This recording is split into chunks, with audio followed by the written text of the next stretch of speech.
देखियो दशाश्वमेध घाट लिखल छै ऊपर। देखियो इएह छै एहिठाम असली घाट।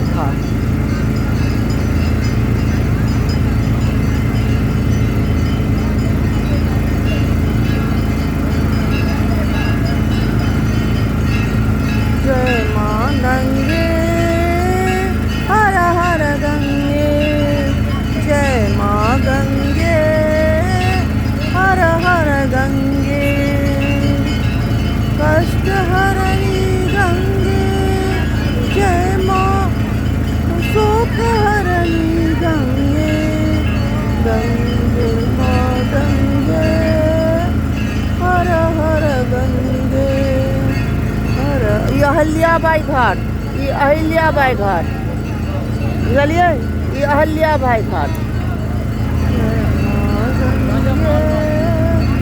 हर हर गंगे, जय माँ गंगे। बैठिए आराम से। हर हर गंगे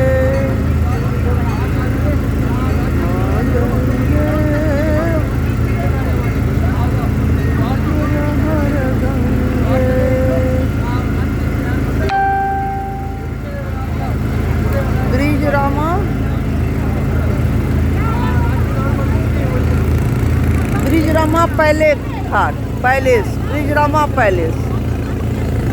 पीछे ब्रिजरामा पैलेस छे, ये ब्रिजरामा पैलेस छे। देखो हाँ सर, ब्रिजरामा पैलेस लाइव नहीं कह पाए रहे। दरभंगा घाट छे ये ब्रिजरामा पैलेस, ये दरभंगा घाट छे। मतलब दरभंगा महाराज के या छे दरभंगा घाट। देखो वहाँ सब की आलीशान छे घाट। ऊपर देखो, ऊपर से नीचा तक कते छे।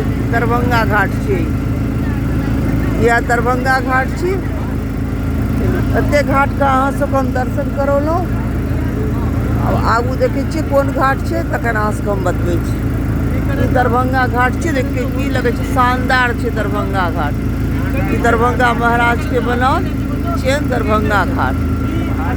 आप देखू, अहाँ सब देखू ऊपर नीचा सब ऊँचे के सीन देखू। अहाँ सब केहन मनोरम सीन छे, की सुहान लाग रहा है। देखियो देखियो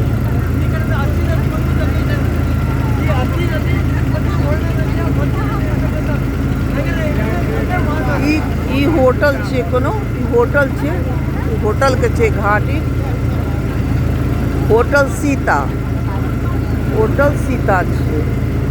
और देखो अब हम सुबह से पड़ाव नजदीक आबि गेल। अब लगचिया गेल हमर सबके घाट। जय माँ गंगे, बाबा विश्वनाथ की जय, मैया पार्वती की जय, जय माँ अन्नपूर्णा।